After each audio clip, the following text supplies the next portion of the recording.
Yes, good morning. Coffee Conversations with Greg J is on. Y'all all right around here? What's going on? You doing good? Stuff all in my background. Thought I was moving stuff around. Man, hey, another day in the life. Good vibes, ready to share with you love and light. Really, that's what's going on in our world. Love and light. We started this whole thing more than a year ago as we went into quarantine, and we have the habit of asking you, how you doing in your life? How's everything going? How's your family and them? I guess we went into the summer thinking we was going to be elevating above this pandemic situation. Man, I just don't know what to say anymore. I was listening to the news this morning. They still mask mandates coming back into play. We just don't know all these different variants, the Delta variant. I'm looking over there, my friends over in South Africa, and oh my goodness, not only do you have political upheaval, you got to deal with the intense variant of the vaccine. I mean, of the disease, the COVID-19 is wreaking havoc on this world. So I just hope that you're using your mask. I hope you're, I thought I'd never say this, but I hope you're getting vaccinated. It sounds like that's what's needed. And I hope you're just being safe in these days and time. Perilous times we're in. Not only have we been dealing with the pandemic, we've been dealing with, protests against police murders and social justice, systemic racism. Every day you're hearing some sort of story going on where, where we're just reminded of the prejudice and the racism that occurs in our nation and indeed the world. And we're standing up against that. We're more educated. We're a new generation standing up against injustice. At the same time, we've been mindful to try to have a few, as we, raise our voice against what we're seeing in policing in America. We've been mindful to have, give the brothers in blue a voice too. So brothers and sisters on that police force, right? Our guest today, renowned promoter, first of all, he giving up the bomb events all around Southern California. Let's get that part out of the way. Let you know, okay, he's not to be messed with in the promotions game. He's legacy, but that's a whole nother story. Started out as a LAPD officer and wrote a book, Tragic Life of a Black LA Cop. I haven't gotten the book yet, but I'm curious to know, what that means. Hear his perspectives on what's going on in the world. So, without further ado, let's bring in Brother Joe Jones. What's going on, Joe? How are you today? Good morning, sir. Hey there, Greg. How you doing, man? Man, I'm doing all right. Part of it. Man, thank you so much for coming on. Hey, look, first of all, let's just talk about, real quickly, what's on the menu in the promotions game? What events you got going on? What's popping? Well, I kind of fell back, of course, because of the pandemic and all the circumstances going on. But now it seems like it's time to kind of do some things, Yeah, so of course, I've been looking here and there, and I think my birthday will be a good time to step up to the plate.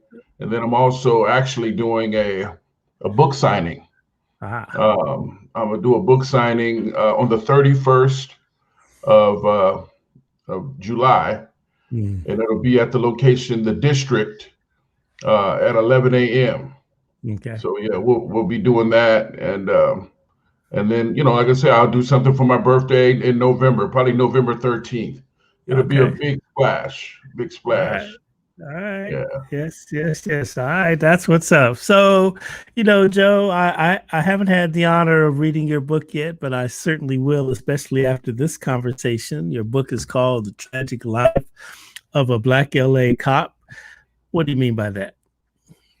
Uh, well, the reality was that, people saw me walking, standing, living, doing the things that I had to do, but they didn't realize that I had been through major circumstances in regards to the profession that I worked, as far as police work. I had went through things that the only way you would believe it is if you saw it in print. And it was things that haunted me, things that caused my life a great deal of issues, and uh, not to mention PTSD. And with all the things that were going on, and all the things that were happening, and being honest with you, the plan to write this 20 years ago, I had to go ahead and get it out. I had to go ahead and get it out because it never left me, and I was still, feeling the effects of the circumstances. Joe, I was just wondering. So, all right. So I'm probably one of those people. I didn't realize that you were, an officer, and I know it's a tough job. In one of your marketing materials, I know you mentioned the guy Christopher Dorner. I remember that very, very well. Were you an officer during that time? Well, I had already retired Mm. from police work at the time that he was doing what he was doing. But the effects of that, absolutely still affected me. hmm hmm All right. So now you're here. Okay. So you're here with me, and we're watching what we're watching in the whole dynamic of policing. Watch the murder of George Floyd. When you saw that last year, what was your gut reaction? Probably like every other Black American in the world. Okay. And probably a whole lot of white Americans, as we saw by the Black Lives Matter movement. I mean, hey, everybody was affected to a certain extent, but Mhm, we know that it hit home with us, mhm, and you know, it was the most demeaning thing that I've ever seen, and me being a Black man and having been through through circumstances where I was controlled and mistreated and went through things of such, to see that, it just wrenched my gut. I just mhm, couldn't. It was very tough for me. mhm, Tears, I just couldn't do it. I mean, the same thing with Alton Sterling, when they were that headlock and they all drove on top of him, and the beating of Rodney King, and all those things have haunted mhm, me, and I felt the pain of all of that. mhm, mhm, So mhm, that's what has mhm. always prompted me, and I've always known that I had to tell a story. Okay. All right. So, let me just ask you, your book is Tragic Life of a Black LA Cop. Why is the life tragic outside of you seeing what you see? Because man, I'm sure any police officer, what they see in the course of a workday is really a trip. My friends who are still active on the police force, I often look at them and wonder, it's like, man, what's their day been like? It's really, really something to see, the underbelly of life. But relative to you, Joe Jones, what made your life tragic? What do you mean by that? Well, Tragic life. honestly speaking, just so you understand, Yeah. even you, as if you've known me over the years, you see how I function. I've Yeah. always tried to be a positive spirit within the city. I've always tried to bring love and goodness to every situation that I've been a part of. But even you would not understand until you read this book, Okay. because I don't I've done everything I could do not to wear my pains on my sleeve, but Mm, deep down inside of me was some issues living that, and nightmares and things that I could not haunt, that I could not get away from. mhm, mhm, Sleepless nights, tears and pain and things that you wouldn't know anything about unless you were inside of me.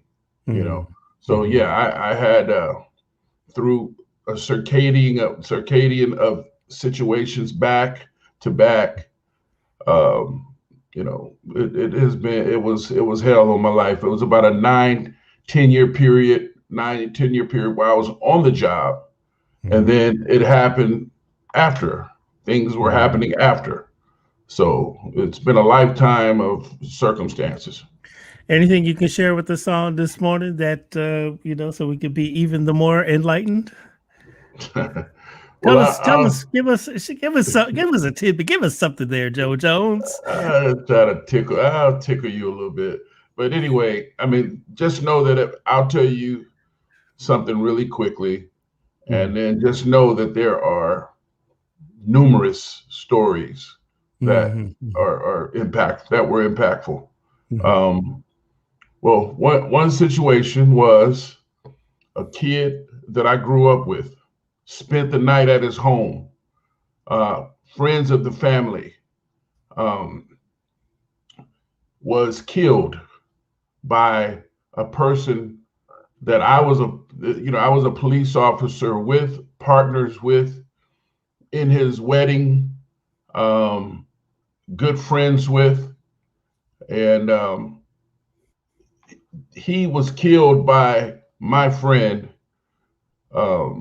who, he was a gang member, and of course, when you live that lifestyle, things are going to happen. But the reality was I was the first officer on the scene, and I see a friend of mine dying, trying to catch his breath with 10 bullet holes in him, and the family calling and crying my name. Junior, they killed my baby. They killed my baby. And me at the time not knowing, but it was an undercover narcotics situation. And like I said, after that, that's when I found out that my friend and the person that I know and his partner are the ones who killed the guy I grew up with as a kid. So, I don't know, what to tell you in regards to how something like that could affect a person, but no matter what, police, whatever you are, people think that you don't have a heart and that you don't care because you're a cop, and you're supposed to be tough and hard, but things can affect you. Yeah.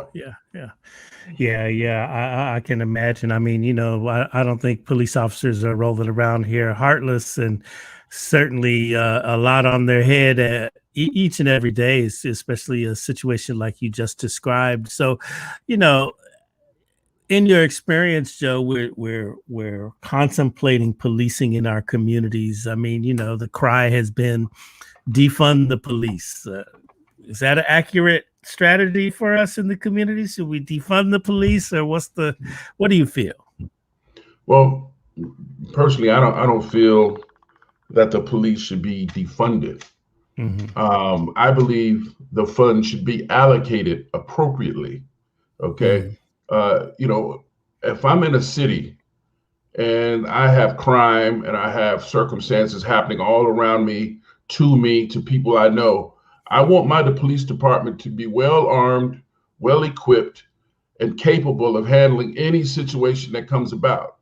Nobody remembers, I remember vividly the North Hollywood shooting years ago when those two guys came with those high-powered rifles, automatic machine guns, and they flat out just shot up our police officers. And they were shooting handguns, and in a situation where they were flat out ungunned. So I would never want our police department to be in a position to where they don't have the appropriate firearms and artillery to be able to address some of the issues that can come about. I mean, because now we know by all the mass shootings that have occurred, people are serious out there. Criminals are off the chain. You know what I'm saying? So, I want a police officer to be equipped and prepared. But what I say with the funds, don't take them away. Reallocate the funds. Make sure that we have appropriate training and you know, a situation where if an officer is rogue or whatever the case, that we're getting them out of there. You know what I mean? That there's psychological counseling and help for police officers. There is appropriate training for officers that come on the job so that they are aware of the reality of the things that they could face once they get on this job. So many people are unprepared for what they're going to encounter on this job. They make you feel like it's just, you know, a situation where you're just going to come and it's going to be cops versus the robbers, and you know, there's no internal dysfunction. There is major internal dysfunction on the police departments nationwide.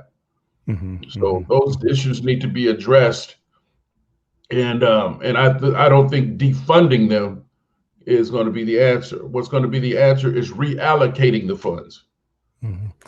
Yeah, dysfunction exists. I imagine it's like being in the military. I mean, I was in the Marine Corps for 10 years, and I would say, you know, this is an organization, an institution where people from all different backgrounds are thrown into one unit and expected, you know, to work together. So the person standing next to you, who actually your life depends on them and their life depends on you, they may come from a background where they just hate Black people, right? It's like it's that kind of thing, you know. And so you're expected, though, in the performance of your duty to be able to, you know, deal with that and keep it pushing. The mission is first, mission first, mission first.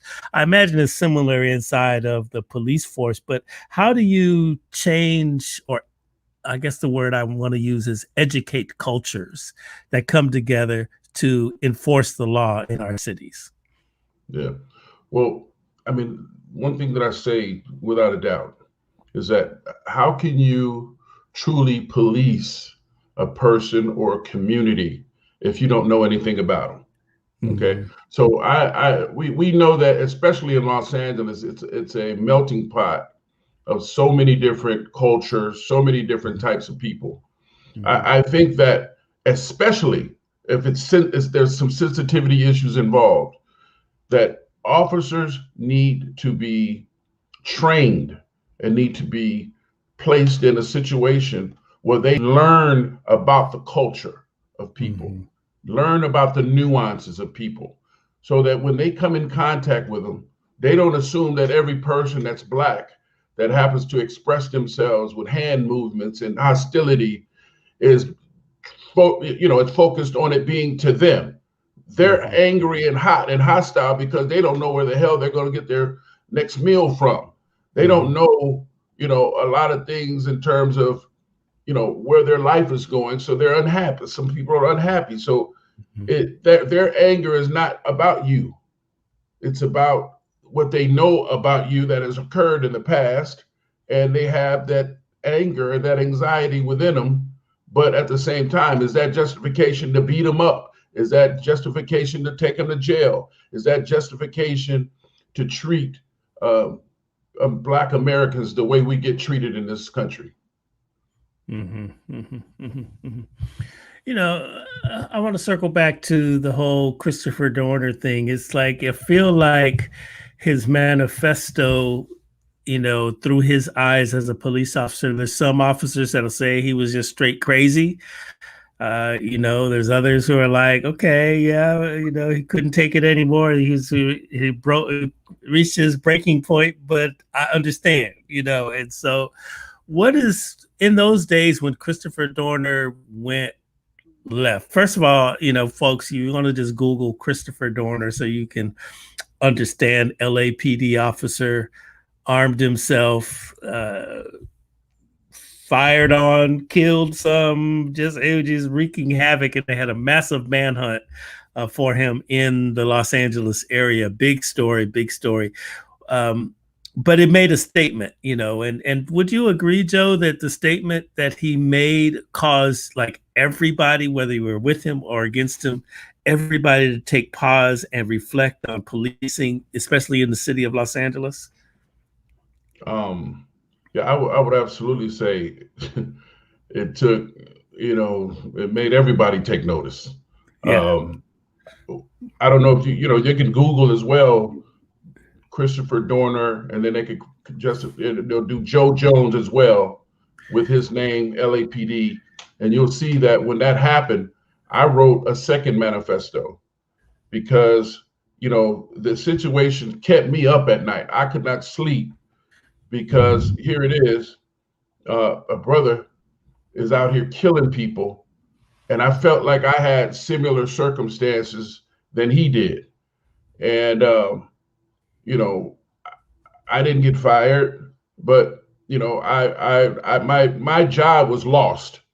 And there was no way I could put that uniform on again. And there was a lot of pain and hurt.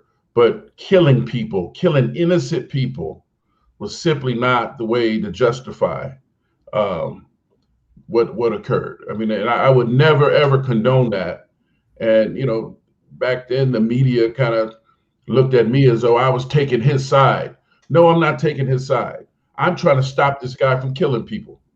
So it was a very, very tricky time for me, and the bottom line was yeah, Christopher Dorner definitely woke up, everybody. Yeah. I put it in the chat, something from BET.com. You and Officer Wayne Guillory wrote statements about racism in the LAPD, and so what do you think I'm sure they didn't back there. That's 2013, man. I'm thinking they weren't really trying to hear you when you said there's racism in the LAPD. Yeah. No, that was, during the time I wrote that, I really went out on a limb, and the backlash that I received was ridiculous. And, it was sad that it was ridiculous because my intent was totally to stop that guy from killing innocent people. That was where my heart was when I wrote it. Of course, in the process of writing that, to tell him that, I had to add dialogue and explain to him that I do understand, what you're going through, but here's stuff that I went through, and here's the reality, to the fact that this department definitely does have some issues, So yeah, it was just a big deal, man. Joe, it's interesting. I'm listening to you right now and I'm thinking, when we as Black people get our jobs inside of these institutions, so police officers, right? Okay, but it's great, right? We come up out of the hood, and now we pass all those tests and stuff, and so hey, it's a proud moment for our families, for our community, everybody at church and all that. Hey, everybody's loving you up because you've done something that now you're in the you've done something, you've achieved something. Same in going into the military, man. When I went into the Marine Corps, man, my parents, everybody was just like really, really happy and proud. The community was like, yes, yes. But at the end of the day, your day to day, you'll find, I know I found in the Marine Corps, it's one of the most racist institutions I've ever experience. I mean, I got stories inside of there that let I'm fond of telling is when I was serving aboard ship, and my roommate, they assign you your rooms, and my roommate was from Alabama, Rutherford. I'll never forget that white dude in all of my life, and all he did was call me nigger every single day.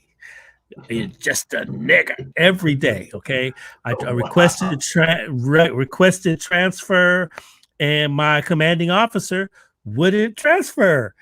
They just looked at me like, oh well, suck it up, And so, the racist institutions, the things that you see, the things that you hear, when you're a part of these institutions, if we fast forward to now and look at other examples, look at Nicole Hannah-Jones, she author of the 1619 Project, academic.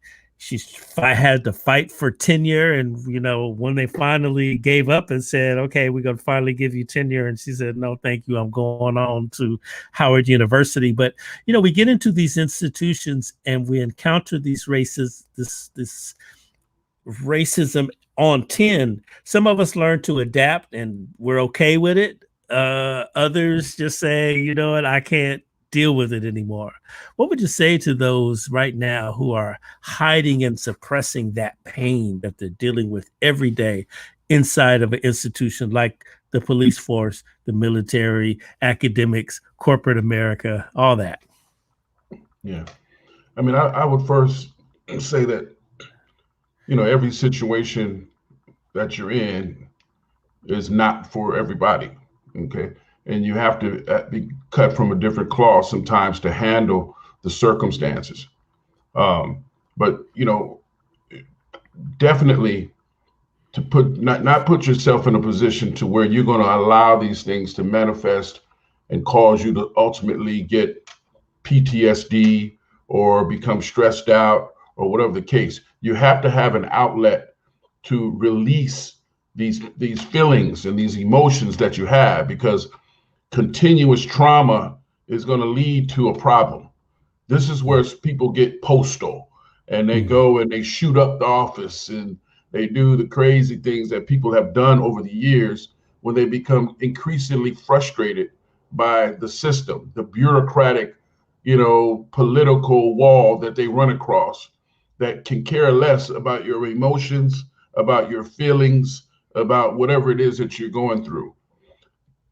I ultimately, found myself with my back against the wall, and I just realized that the machine is not going to move, so I have to remove myself from the machine, because it's just ridiculous. Some of the things that happen that you're not going to be able to change.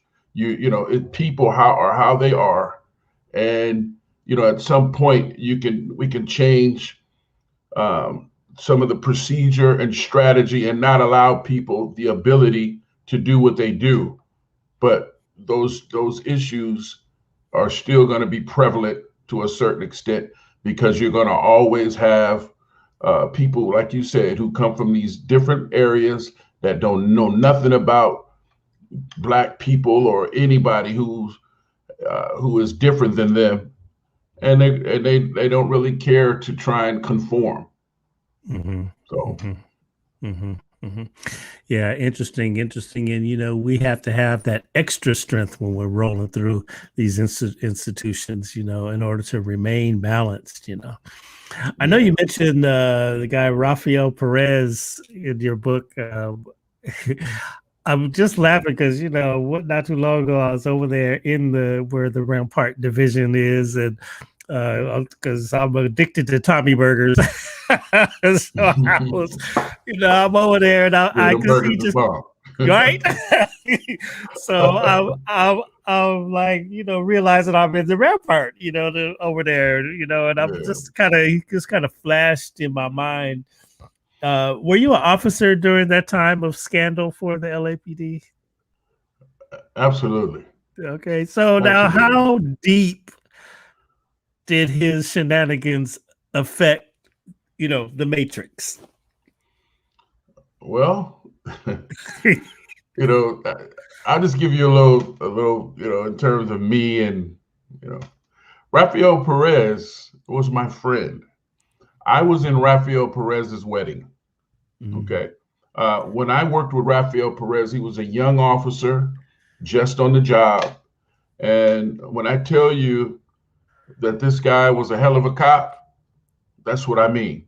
I mean, the dude was a hard charger. The dude, came to work and he hooked and booked, and he took care of people, and he was fair, and he went hard. And we worked together for 6 7 months as partners. And he was a good guy. And I don't know that, I mean, people move in different realms of the job. He moved to Rampart Crash, and he went to narcotics, and he took on a whole different set of friends and people that he hung around. And within that process of being on the job, and you're dealing with the hardcore, he went from Wilshire to Rampart, dealing with real hardcore criminals. You know what I mean? So, you know different people, different influences, and different types of daily crime. It had an effect on him. You know, he began to, become a part of egregious behaviors, and I wasn't there, but I knew stories, and he did what he did, and it's obvious that he paid his debt to society by stepping up and telling on people and doing whatever he did to rectify his or justify the things that he did wrong, or whether it was just simply for a lighter sentence or whatever the case. I mean, he did what he did, but he got people to look at the department, and they cleaned the department up a lot from the things that he told. So everything happens for a reason. You know what I mean?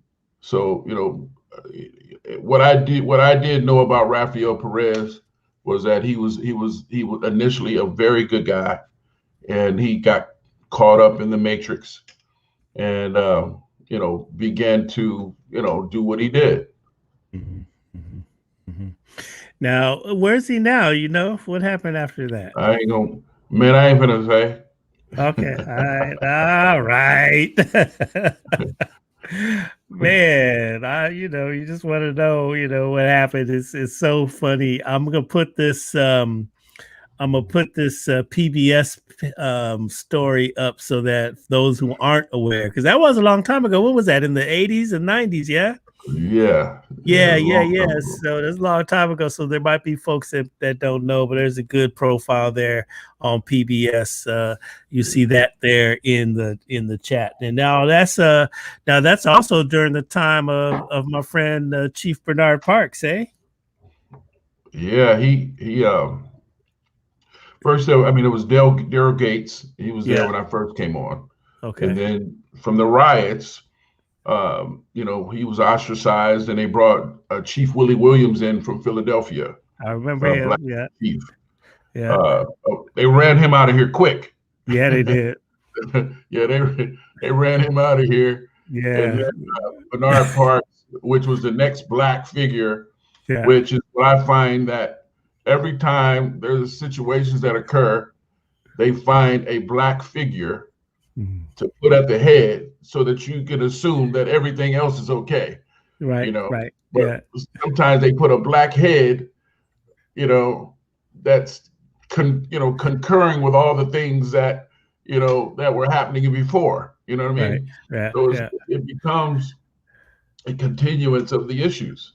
Well, he didn't make it but one term anyway, so right. So they didn't want to get him. But I like Chief Parks, man. That's my friend right there. That pressure of being a chief is a monster. Yeah, it's a monster. Yeah, but Bernard Parks, that's my dude. We did a lot of things together, him and I, when he became council person and all that. And I honor him. I don't know what he's like as the boss, but I know one thing: when he was a city councilman, the brother was about his business. Yeah. Well, what I say about people who are in a political realm, they're about the political realm. Yeah. And sometimes they could be in a situation where somebody could be their best friend, and they got to cut them. They're going to cut them. You know what I'm saying? So it's very difficult to trust people who are truly focused on climbing or gaining traction in terms of being a political figure. Very difficult to trust. Yeah. And there's rumblings of that when people are considering, they look at Kamala Harris, Vice President Kamala Harris. I mean, I don't know what y'all expect. She's the Vice President of the United States, so I'm sure a good part of her has assimilated into the matrix. Yeah. Well, I mean, here's the reality, I'd rather her than some white guy that I know nothing about. This young lady went to a Black college. Yeah, she was a Delta, or I believe, AKA. And AKA. Excuse me, I don't mean to disrespect. Don't get those letters. I don't want no backlash. I respect the game. You know what I mean? Yes. But my point is that she came from a sorority, so the background of her being a sister is real. You know, Yeah. now once again, like I said, when you get caught in the political matrix of the things that you have to do, it's tough. You know, and sometimes people on the outside, you just simply want things to go the way you want them to go. But there's rules, policy, procedures. There's books written in regards to how she's supposed to conduct these certain criminal circumstances that were happening. So she can't, just because she's black, all of a sudden say, hey, I don't care about this, policy or this law, because I'm black. This person is black, so I'm going to change this up. No, it don't happen like that. She's got to go within the confines of the law, period. So, you can interject your personal stuff when you can, but a lot of times I'm sure you can. Yeah. That's as that is the truth. You gotta, and much respect to her. She's out there making stuff happen in a very difficult time. Yeah. I just wish we would learn to gravitate towards the thought process of, hey, let's uplift this sister. Let's uplift anyone who is put in a position or have put themselves in a position to be able to help, whatever that is. Because I tell you this, if I had a choice between Trump and Kamala Harris, I'm going with Kamala Harris all day long. All day, right? Okay. Yeah. There we go. Trump crazy, yo. He crazy. Yes. All right. So now when we look at current situations, we look at policing and everything. What do you see? I mean, it's been some time since you've been out of it, but at the same time, I know you got an assessment, when you're looking at now police departments, certainly in LA, but all across the country, maybe even the world, what is your hope right now for police, for law enforcement? What's your hope? Because you can't, okay, look, my thing is, okay, you need the police. Just keep it real, y'all. You come on now. Let's keep it real. In the hood, everywhere. We need them. We need them officers. Okay, now, what is your hope in this time of cultural evolution? Well, that's why I wrote a book. Right. And I would hope that, people would realize that I did not just write a book for sympathy. I wrote a book because I wanted to put forth my beliefs and my thought of what it would take to help affect change. That's the concept, truth for change. I told the truth for change.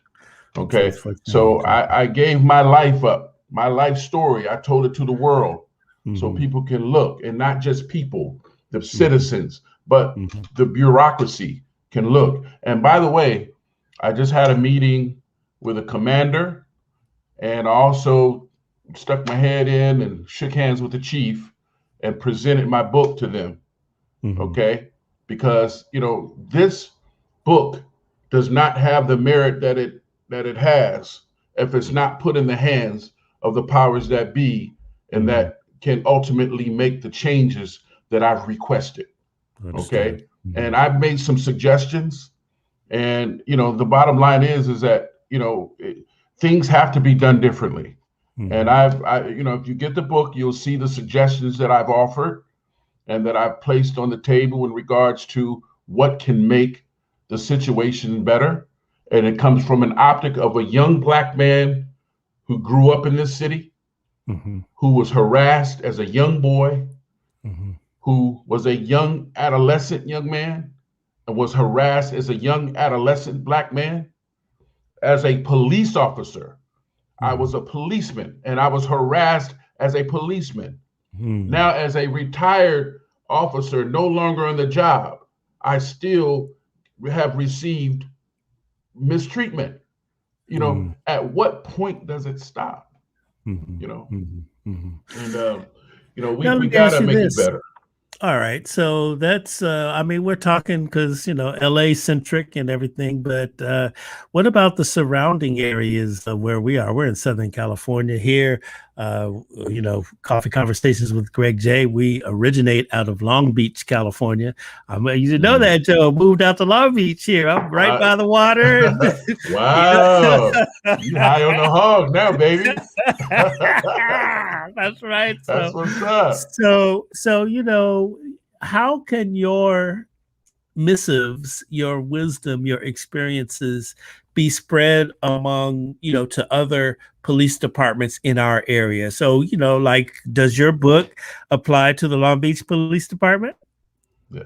Well, the first thing you have to understand is the Los Angeles Police Department is the mecca of police departments. Okay. They are the model of what everyone else looks to, and they operate off of the way they do things.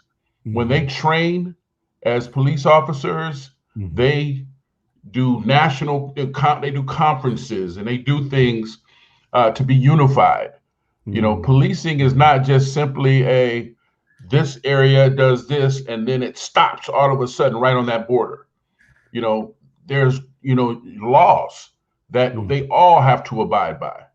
So when it's all said and done, the matriculation of procedures and policies, if you do something well and it works, then other departments are going to do the same thing. So when I provide information, or I make suggestions, and if LAPD catches on to it, then the potential for other departments to catch on to it is a potentially good situation. You know what I mean? So I speak nationwide when I speak. I don't just say just for LAPD. Sure. When I speak in my book, I talk about officers nationwide. It's true. I think a good example of that, and when we watched the trial of Derek Chauvin, one of the experts was from LAPD. The use of force expert was a brother from. Did you know him? What was his name? I can't remember. He's a black man. I remember. There was a guy. Yeah, that was but I didn't know him.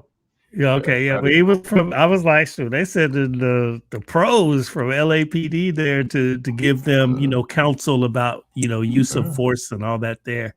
Wow. LAPD is.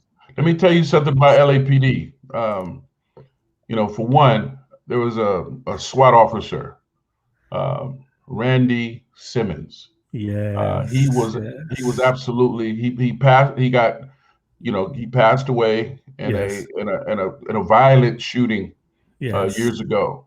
And I thought that man was a machine when I first came on the job. I said, this dude right here is the mecca. I said, this dude right here is I wish I was him. That's the first guy I ever looked at and said, I wish I was him. Yes. So I actually dedicated my book to him. And I dedicated my book to I guess Christopher Dorner, because the way he left here was just terrible. But my point is that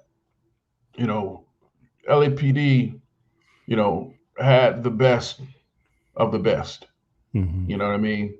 So other people have to take notice. Bottom line, when they decide to make policies, changes, and the things that happen here.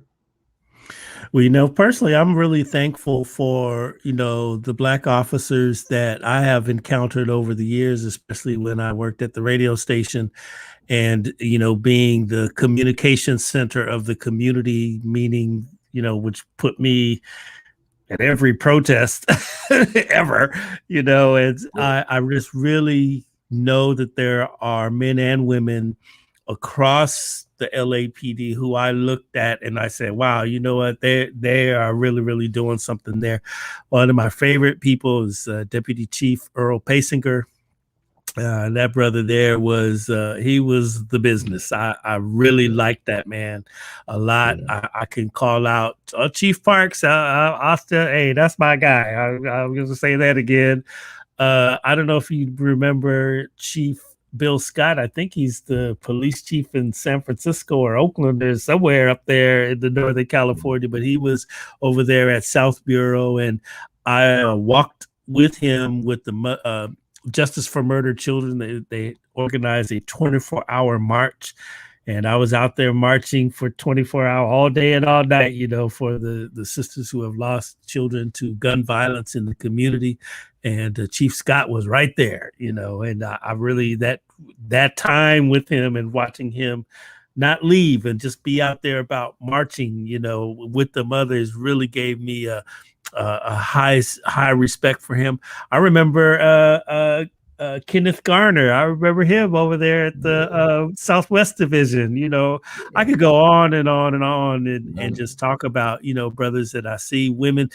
Chief Seabrooks, she's over there in Santa Monica now, but she was Inglewood for a minute, just on and on. Black people that were in there making a difference.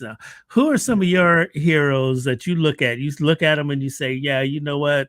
They're really doing something. They're about our people. Yeah. Well, I mean, there's several people that I have a lot of love and respect for, and they were in the trenches, back in the day when I was a policeman. I don't know a lot of the new people because, of course, we're talking 30 years ago. Yeah. So, my let me see, who do I value? Would you mean on the police department or? That was in the police department. Yeah. Let me see. Who did I value? Not a whole lot of people. I mean, I'm just my experience, bro, was I didn't want to even see a black and white car, okay, because of the haunting that occurred, when I was a cop. That, like, once again, I'll say this again. The person that I admired most when I was a police officer was Randy Simmons, the SWAT officer, Randy Simmons. He was the person that I looked at and thought to myself, wow, this guy right here is the real deal. Yeah. And, in terms of, people who were trying to climb, another person who I truly respected was my drill instructor, Ed Stokes. Oh, wow. Sergeant Stokes. Sergeant Stokes was a stand-up brother. I mean, he really, stayed on top of me, and he made sure that I made it through that academy. And, and it was through tough love, tough love that I appreciate to this day. That, he probably was right. I probably wouldn't have made it out the academy had he not stayed on my butt, So, right. As I reflect, he's definitely, one of those, in terms of, like I said, when you're dealing in a bureaucratic paramilitary organization, the people who are up and above, there's no, if something happens and some paperwork goes across their desk, they're going to do what they got to do. They could care less who you are. You're nothing but a number, so there's nobody who I gained, love for, just because of the aura of who they were, because of the presumed respect that they should get. I was based on the people who treated me a certain way, So, in terms of me having a whole lot of stories of who is someone who I really, really like, I don't have a whole lot. I don't have a whole lot of people. Mike Brox was my boy on the job. Doug, who else? Let me see, who else was that? Doug Miller was my guy on the job. Sergeant Ed Payne was my guy on the job. Sergeant Cato was my guy on the job. They were people that were about helping Black folks elevate on the job and having their back. So those are the people that I respect. I was thinking also too, man, Cleon and Dion, those guys, Jones, they are. I mentioned Dion because they're very vocal on social media. I'm wondering if you know them, but probably not because they're current and that they came on after the riots, like in the mid 90s. And Dion is known as RoboCop. I believe he's retired now, but he was down on Skid Row for many, many, many years, like I don't know, 15, 16, 17 years. He worked out of that division on Skid Row. I don't know if you remember the brother that was shot and killed by LAPD on Skid Row. They called him Brother Africa. They ruled it a justified shooting. It was all over the news. It was a big deal here. They shot him, I don't know, 50 times. Personally, the many times that I watched the video, I can't see how they could rule it a justified shooting. That's my opinion. What I see is what I see. But for me, I really believe that Brother Africa deserved a funeral. The news began to twist his character up and say that, hey, you know what, this guy served time for doing a bank robbery. And I was like, well, you don't just grow up and say, I'm going to live on Skid Row. Something happens in one's life that, lands you there, But I was wondering, where's his mom? Where's his family at? Do they know he's out there? And so, long story short, and we should have a show and get Pastor Sauls on here who rolled with me shoulder to shoulder on this effort. But we ended up making a funeral for him and relocated his mother from the nation of Cameroon. We got with the Cameroonian community. We were able to raise enough money to have the funeral here and then get his body shipped back to Cameroon because in African culture, if he was not buried on his family homeland, then the ancestors would not know where he was, his spirit was. It's a whole thing, right? But Dion, as an officer, when I did all of that, I wanted to find out LAPD's perspective, and I went down there. I walked the beat with him. I walked the streets of Skid Row with him. I saw some stuff, man. I'm just going to let you know, rolling with him. And I learned a lot about what the police officers were faced with. But I got to give him props because of the way that he dealt with the situations and circumstances he was faced with as a law enforcement officer. It wasn't always kicking down doors, shoot him up. Like you said earlier, hook 'em and book 'em and all that. It was like this man truly walked with love and respect of community and people. And I respect him for that as a police officer. And I hope he's listening to this and understands that because he's just a good cat, a good black man out there wearing the badge, but doing the doggone thing for the people. Yeah, that's awesome. But I mean, it's sad, like you said, if he came in the mid 90s, I was pretty much on my way out. I had definitely checked out mentally. Right. So, by 98, I was out of there, so I probably didn't meet him. Yeah. All right. So Joe, real talk, man, when we see the police, I mean, we get that pit nervousness, especially, we black. Should we see as a police officer? We could be law abiding to the nth degree. But when we see them officers, this is, for a fleeting moment, we're feeling some kind of way, right? Absolutely, bro. How do we get over that? Are we ever going to get over it? Well, I mean, it's not because you talk to officers. Sometimes they just say, "Well, hey, you just got to be doing the right thing," but it ain't that easy, man. No, man, it's so, you just never know where it can go. Right. I've been stopped many times. I'm a big black brother. I was born and raised here, man. From the sheriffs to LAPD. I have been stopped, man. Mm-hmm. You know what I mean? I'm going to accept some fault of it. You know what I mean? I might have made a couple of traffic violations or whatever the case. And I'm going to say straight up, there's been times where I've received, of course, leniency, more of it after I was a police officer. But even after I was a police officer, I've received mischief. You know what I mean? Uh-huh. So, you just never know what can happen. And what my objective with my platform is to teach people, is to teach our young men and our young people.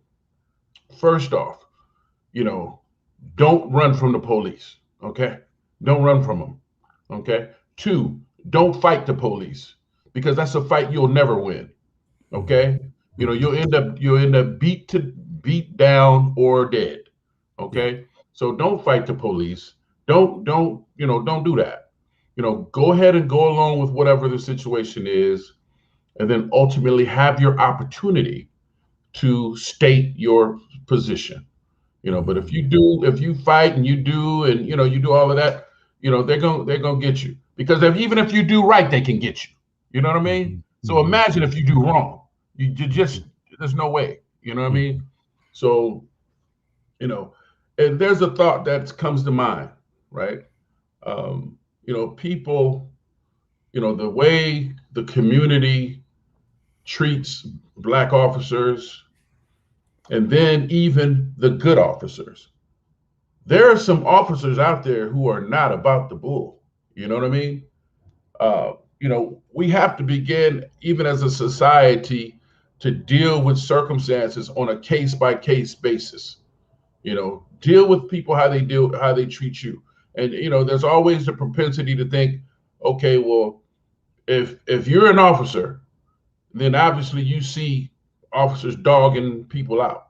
And you know, but I'm gonna tell you now, as a brother, you know, so they're not gonna do if you're a real stand-up person, they're not doing that stuff in front of you. Okay? So don't assume that every brother you see or every white officer you see is for the bull. They're not. You know, there are some good people on the job, man. You know, they're there just like you would be to get a check, to take care of your family, and go home. And they want to leave that job at home. But yes, there are some who are egotistical, man. They take it home. Off the chain. They got that bully mentality because they got some authority that they're gonna push, you know, they're gonna clown you and treat you any kind of way. There are those too. We all know it, and we've all experienced them. And those are the ones we gotta weed out.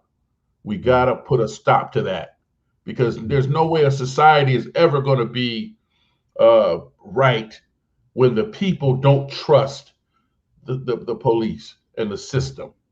Not to mention, you know, people going to jail erroneously. People, once they get in jail, once they get to court, being tried inappropriately, getting sentences that don't justify the crime. Another ethnicity getting way lighter sentences than a Black person would get. That stuff's got to stop. All of it. It has to stop. Well, it's got to stop. You know, we got to stop here, man. Our time is up. But what fascinating conversation with you, Joe Jones. Thank you so much. The book is called The Tragic Life of a Black LA Cop. You can get it at, is that the right website? JoeJonesTheAuthor.com? Yeah, JoeJonesTheAuthor.com, or you can get it at Truth, the number 4, Change.life. You can get it at both places. And it's all over. It's on Amazon. It's at Barnes and Noble. It's at all of these places. But I would advise people to get it from my website. That way you get a signed copy, and it's a lot more reasonably priced if you get it on my website. All right, that's what's up. You know, you said truthforchange.life. I'm gonna put that in the chat also, man. I want to thank you so much, Joe, just for being you, man. I mean, you know, you're a good man. You know, that's what I know for sure. You know, and you know, it's hey, take a few moments to brag on your son there, superstar Casey Veggies. Oh yeah. I don't, you know, a lot of people know, but a lot of people may not know that Casey Veggies, the rapper with the song Backflip and Tied Up, which were, you know, probably platinum songs, is my son. And I also have another son, Corey Jones, who I'm extremely proud of, who's a college graduate and doing very well. And my daughter, Jonay Jones, who is doing very well. And you know, they're fine. And the thing that I'm most proud of is the fact that, you know, all the things that I went through, that I was able to maintain And actually, they're the reason why I was able to maintain, because I wanted to make sure my kids were good, and I was never going to check out, because I wanted to always be here for my children. So I'm thankful for them, because they're the ones who made me, who kept me sane, kept me happy. And then also promotions and doing parties, you know it kept me sane. It literally gave me something to do continuously that made me feel good. So through all the pain I was going through, I was able to extract something good from it by being a father and being a promoter. Good stuff. Good stuff. Well, thank you, Joe, for everything that you've done and everything that you will be, in the future. And you'll be blessed. That's what Carla's saying. You'll be blessed a thousandfold. I agree with that. The Lord is in the blessing business, keeping you there, using you to inform us, using you to inspire us and be an example. Thank you. Thank you so, so much. You all can look at this broadcast on demand at Coffee Conversations with Greg J. Join our page. We're on demand at Beach City Radio, beachcityradio.com. And then a little later on, we'll publish this, the audio only version as a podcast, wherever you get your podcasts, iHeart, Apple, Spreaker, Stitcher, Google. Just Google Coffee Conversations with Greg J. We are out there. We're all things Black, culturally relevant topics. We range, but we're coming from a global perspective. Yes, we are down here in Long Beach, California, but we are reaching across the globe, examining topics and subjects that are relevant to us. You've been hearing a lot about the strife over there in South Africa. They put their former president in jail for basically contempt of court, but he's got to do like about 15 months. And the people have taken to the streets and rioting and just a lot going on.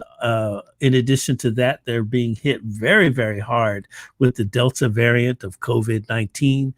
So we're going to check in with a good friend of ours. Tomi Ngubeni is coming in on Tuesday. She is a news anchor out there. She's going to share with us what's going on over there. What is the future of that nation that was born out of overcoming systemic racism, apartheid, the nation of Nelson Mandela. We just celebrated his birthday on July 18th.